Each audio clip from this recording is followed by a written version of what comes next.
एक बार फिर आप सभी का आपके अपने यूट्यूब चैनल PS क्लासेस पर। तो दोस्तों आज के इस वीडियो लेक्चर में हम आप लोगों को बताएंगे कि 12th क्लास बोर्ड प्रैक्टिकलों में आप किस प्रकार अच्छे अंक प्राप्त कर सकते हैं। देखो स्टूडेंट, जैसा कि आप लोगों की हमें बहुत ज़्यादा कमेंट ये प्राप्त हो रही थी कि सर एक वीडियो इस टॉपिक पर बनाइए कि हमें एग्जामिनर के सामने वाइवा में किस प्रकार पेश होना है, अर्थात हमें कैसा परफॉर्मेंस उनके सामने करना है, कैसा बिहेव उनके साथ करना है, ताकि एग्जामिनर हमसे अच्छे से इम्प्रेस हो और हमें प्रैक्टिकल के अंदर अच्छे से अच्छे मार्क्स दें वो। ठीक है, तो आई स्टैंड बिना किसी देरी के शुरू करते हैं वीडियो लेक्चर को, समझते हैं पूरी बात को।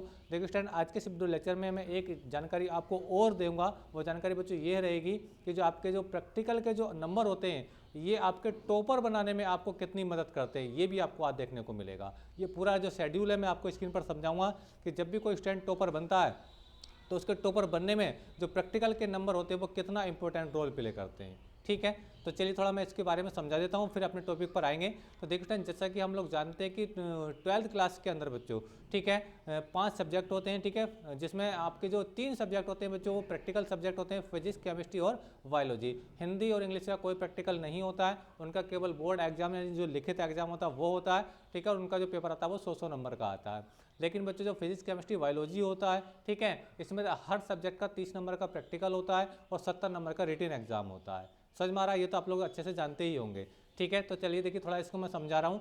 देखिए फिजिक्स में जैसे कि इस तरह आप लोग जानते हैं, हम बात करेंगे फिजिक्स की, तो देखिए ये जो 30 नंबर में जो प्रैक्टिकल के नंबर होते हैं और जो 7 नंबर होता है ये थ्योरिकल एग्जाम होता है, इसका 70 नंबर का आप कीजिएगा। ठीक है, तो 30 नंबर बच्चों प्रैक्टिकल वाले और 70 नंबर बच्चों आपके थ्योरिकल वाले। तो पूरा जो सब्जेक्ट होता है बच्चों कितने नंबर का होता है, वो 100 नंबर का होता है। ठीक है, अच्छा, इसी प्रकार बच्चों केमिस्ट्री का होता है, इसी प्रकार बच्चों क्या होता है, ये बायोलॉजी का होता है। ठीक है, तो अभी बच्चों हम इनकी तो बात नहीं करेंगे, इसका तो आपको बच्चों बोर्ड एग्जाम होना है। ठीक है, जो 16 फरवरी से है, लेकिन अभी जो आपके प्रैक्टिकल चल रहे हैं बच्चों हम इसके बारे में बात करेंगे। ठीक है, तो देखिए अगर बच्चों अगर आपको फिजिक्स के अंदर 30 नंबर मिले, केमिस्ट्री के अंदर 30 नंबर मिले और बच्चों बायोलॉजी के अंदर 30 नंबर मिले, ये मिलेंगे 100% मिलेंगे। मैं आपको बताऊंगा कि आपको क्या नियम फॉलो करने हैं ताकि आपको 30 में से 30 नंबर मिले। ठीक है, तो अगर बच्चों तीनों सब्जेक्टों में आप लोगों को 30-30 अगर नंबर मिलते हैं, ठीक है, तो बच्चों आपको जो टोटल नंबर कितने मिले बच्चों, आपको 90 नंबर मिले बच्चों। कितने नंबर मिले? 90 नंबर मिलेंगे। ठीक है, अब 90 नंबर की अगर बच्चों बात करते हैं आपके टोटल पूर्णांक से, टोटल पूर्णांक कितना होता है? 500 का होता है, क्योंकि 5 सब्जेक्ट होते हैं और हर सब्जेक्ट 100 नंबर का होता है। ठीक है, तो बच्चों अगर 500 का अगर देखें बच्चों नंबर निकालें इसके, तो परसेंटेज जब निकालेंगे बच्चों तो कितना आएगा? 18% नंबर आएंगे। कितना आएंगे बच्चों?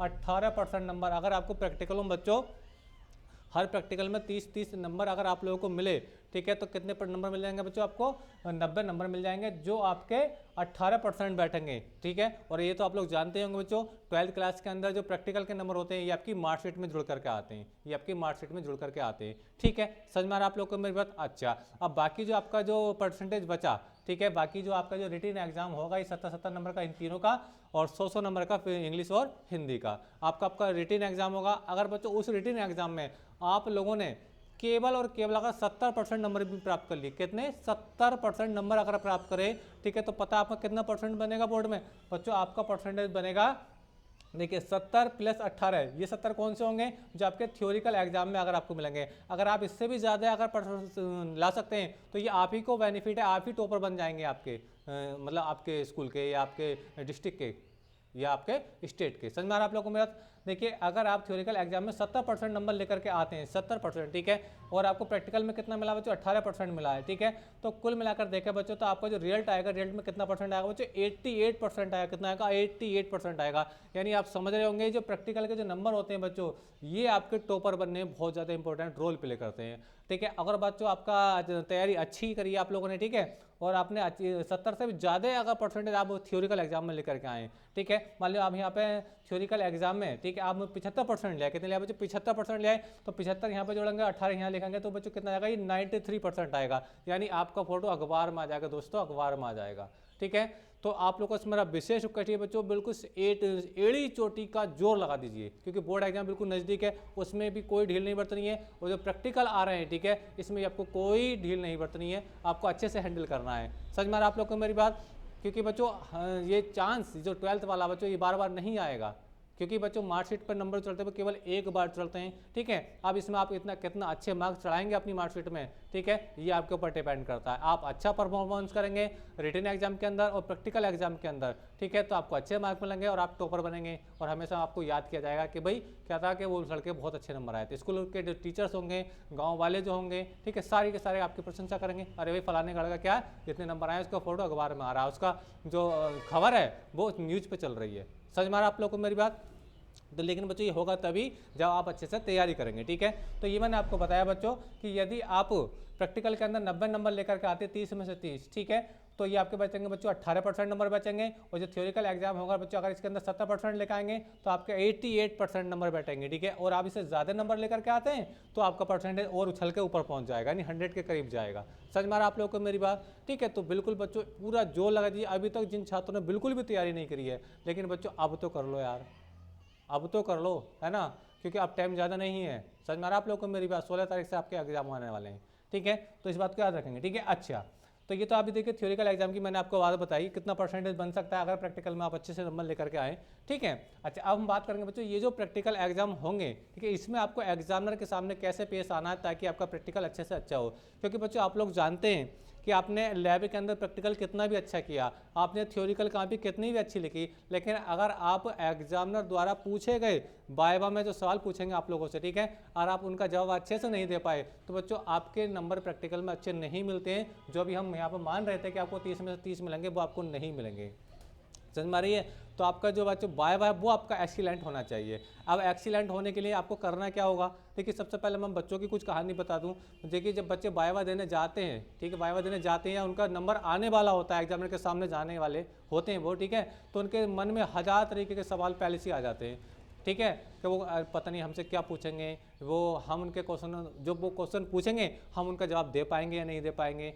डर के मारे चेहरा बिल्कुल लाल हो जाता है, बीपी बहुत हाई हो जाता है, यानी उनके अंदर बहुत घबराहट होने लगती है। अब आप ये सोचिए जब अपने आप को बिल्कुल रिलैक्स महसूस ही नहीं कर रहे हैं, निरा घबरा रहे हैं, यानी बहुत घबराहट आपके अंदर हो रही है, तो आप सोचो क्या आप उनके द्वारा पूछे गए सवालों का जवाब दे पाओगे? नहीं दे पाओगे। ऐसी कंडीशन में क्या होगा कि दिमाग में कुछ और चल रहा होगा, जबान से कुछ और निकलेगा। समझ में आ रहा है? यानी क्वेश्चन अगर आपको याद भी होगा तो घबराहट में आप उसको गलत बोल देंगे, और जब गलत बोल देंगे तो यही तो आपको नहीं कर रहा है, यही आपको नहीं करना है। बिल्कुल घबराना नहीं है उनके सामने जाते हुए। आपके दिमाग का और जबान का जो कॉम्बिनेशन है वो बिल्कुल एक रहना चाहिए, हमें कोई हिचकिचाहट नहीं करनी है। समझ में आ रही है? क्योंकि बहुत से स्टूडेंट ये कहते हैं हम कैसे उनके सामने जाएंगे, कैसे बोलेंगे। अरे यार तुम लोग कितने दिनों से अपने टीचर के सामने पढ़ रहे हो स्कूल के, वो भी तो एक टीचर्स ही हैं। बात समझ में आ रही है? एक मिनट के लिए आप ऐसे समझ लीजिए जैसे हमारे सब्जेक्ट टीचर बैठे वो। समझ में आ रहा है? तो जब आप अपने टीचर से नहीं घबराते हो तो उनसे क्यों घबरा रहे हो? समझ में आ रहा है आप लोग को मेरा? तो बिल्कुल घबराए नहीं। अगर आप देखिए वहाँ जाकर घबरा गए तो बच्चों आपसे जो बातें आती होंगी प्रैक्टिकल के अंदर, ठीक है, वो आप वो भी भूल जाओगे और जल्दबाजी में आप ऐसा कुछ उनके सामने बोलोगे जो उनको अच्छा नहीं लगेगा। और हालांकि वो आपको आता होगा, फिर आप कहोगे अरे यार ये तो मुझसे आता था लेकिन मेरी घबराहट इतनी हो रही थी मैं कंट्रोल नहीं कर पाया, इसलिए अच्छे से जवाब नहीं दे पाया, तो इसका आपको नुकसान उठाना पड़ सकता है। तो सबसे पहला मेरा जो आपको बच्चों एडवाइस है वो यही है कि एग्जामिनर के सामने जाते समय बिल्कुल घबराए नहीं, बिल्कुल हेजिटेशन बिल्कुल नहीं होने चाहिए, बिल्कुल रिलैक्स महसूस करें, उनकी बात को ध्यान से सुने। अब देखिए आपने जो भी प्रोजेक्ट तैयार किया है, ठीक है, आप उसका प्रोजेक्ट उनके सामने रखेंगे, ठीक है। अब आपसे वो पूछेंगे बताओ क्या याद है आपको, क्या याद है आपको? ध्यान से सुने मैं क्या कह रहा हूँ। जो भी टॉपिक आपने तैयार किया है, चाहे वो फिजिक्स का हो, केमिस्ट्री का हो या बायोलॉजी का हो, ठीक है, तो आपसे वो चार्ट पेपर देखेंगे या मॉडल देखेंगे आपने बनाया होगा, तो बताओ क्या तैयार है आपका इस पर, है ना, क्या याद है आप लोगों को। तो आपको ये जवाब देना है कि सर वैसे तो मैंने पूरे सब्जेक्ट को अच्छे से पढ़ा है, ठीक है, मैंने पूरे सब्जेक्ट को अच्छे से पढ़ा है, ठीक है, लेकिन फिर भी मुझे ये टॉपिक बहुत अच्छा लगता है, इस टॉपिक के बारे में कुछ जानकारी है, अच्छी जानकारी है। क्या कहेंगे? एक बार फिर रिपीट करता हूँ बच्चों, जो भी आप चार्ट पेपर बना करके लेके जाएंगे एग्जामिनर आपके सामने रखेंगे तो आपसे वो सीधा यही पूछेंगे बताओ क्या याद किया इसके बारे में, ठीक है, ठीक है। तो आप ये कहेंगे कि सर वैसे तो मैंने पूरे सब्जेक्ट को ही अच्छे से पढ़ा है, फिर भी मैं इसके बारे में कुछ ज़्यादा पढ़ा हूँ, ठीक है, इसके बारे में मुझे कुछ ज़्यादा नॉलेज है, ठीक है। अब जब ऐसा आप कहेंगे तो बच्चों आपके जो एग्जामिनर होंगे वो अदर साइड से नहीं सवाल पूछेंगे ज़्यादा, क्योंकि आपने कह दिया ना कि इसमें मेरा अच्छा फोकस है, पढ़ा तो मैंने पूरा सब्जेक्ट है लेकिन इस टॉपिक को मैंने अच्छे से तैयार किया है, तो ज़्यादातर वो क्वेश्चन इसी टॉपिक से पूछेंगे। समझ में आ रहा आप लोग को मेरी बात? ठीक है, तो सबसे पहली बात मैंने आपको यही बताई, बिल्कुल घबराएंगे नहीं, धैर्य बना करके रखेंगे, दिमाग और जबान का कॉम्बिनेशन एक होना चाहिए, एक भी आंसर आपका गलत नहीं होगा, ठीक है, जो आप याद रख जाएंगे वही उनके सामने बोलेंगे। समझ में आ रहा है? अच्छा, दूसरी बात क्या बच्चों, दूसरी बात बच्चों ये है कि एग्जामिनर से आपको जवान नहीं लड़ाना है। ठीक है, आप कुछ और बता रहे हैं और एग्जामिनर कह रहे हैं कि नहीं ऐसा नहीं ऐसा होना है, तो उनसे जवान नहीं लड़ाना है आपको कि नहीं सर ऐसा नहीं ऐसा होगा। अगर बच्चों ऐसा करेंगे तो आपकी ये बच्चों गलती है, इससे आपके जो एग्जामिनर होंगे आपसे अच्छा बिहेव नहीं करेंगे, आपको प्रैक्टिकल में नंबर काट लेंगे। तो याद रखें, समझ में आ रही है कि उनसे बिल्कुल जवान नहीं लड़ाना है किसी भी प्रकार की। ठीक है, अच्छा अगर मान लीजिए अगर कोई क्वेश्चन उन्होंने पूछा और वो याद है आपको लेकिन एकदम याद नहीं आ पा रहा है, यानी आपसे एग्जामिनर कोई क्वेश्चन पूछ रहे हैं और आपने वो घर पे याद कर एकदम अचानक याद नहीं आ रहा है, ठीक है, तो आप ये कह दीजिए सर मैं कुछ समय लेना चाहूँगा, 10-20 सेकंड का आपने समय दिमाग में सोचा। समझ में आ रहा आप लोगों को मेरी बात? ठीक है, तो सोचने के बाद आप उनको जवाब दे सकते हैं। जब आपने याद किया तो याद भी आ जाएगा। समझ में आ रहा आप लोग में? तो लेकिन जल्दबाजी में गलत ना बोलें, आप उनसे कह दें सर मैं कुछ थोड़ा टाइम लेकर सोच के बताना चाहूँगा। समझ में आ रही है आप लोग को मेरी बात? ये बात याद रखें, ठीक है, तो घबराना नहीं है, ठीक है, और उनके सामने कभी किसी बात की जिद नहीं करनी कि नहीं सर ऐसा नहीं ऐसा होता है, ठीक है। अच्छा, दूसरी बात और अब बात करें जैसे हम देखिए थोड़ा स्कूल डेली लाइफ की और बात करें तो देखिए एक प्रॉपर स्टूडेंट के तरीके से आप उनके सामने पेश होंगे। ऐसा नहीं है कि बाल बड़े हो रहे हैं, बालों में कंघा नहीं हुआ है, पहुंच के वहाँ पे जाकर उनके सामने तो क्या इंप्रेस होंगे आपको? देखिए आपको डिसिप्लिन ही अच्छे से नहीं है, मैनर्स आपको अच्छे से नहीं आते हैं, तो क्या आपका वो वाइबल लेंगे? समझ में आ रहा है? तो पूरे डिसिप्लिन में जाना है, आपकी जो स्कूल की यूनिफॉर्म है उसमें जाना है, प्रॉपर तरीके से जो बालों में कंघा होना चाहिए, बाल बड़े नहीं होना चाहिए, एक आदर्श स्टूडेंट लगने चाहिए आपको। जैसे आप शादी या पार्टी में कहीं जाते हैं तो ऐसे चाहते हैं सज धज के कि सारी जो महफिल होगी उसका फोकस आपके ऊपर होगा, तो ऐसी तो होना है। तो ऐसा सोचिए कि हम एग्जामिनर के लिए तैयार होकर के जा रहे हैं, उनका फोकस हम पर आएगा और 100% आएगा। महफिल में तो कोई आपको देखे नहीं देखा, लेकिन एग्जामिनर तो आपको देखेंगे ना। समझ में आ रही है आपको मेरी बात? तो आपको अच्छे से बन करके जाना है ताकि एग्जाम को लगना चाहिए हाँ एक आइडियल स्टूडेंट मेरे सामने खड़ा है। समझ में आ रहा है आप लोगों को मेरी बात?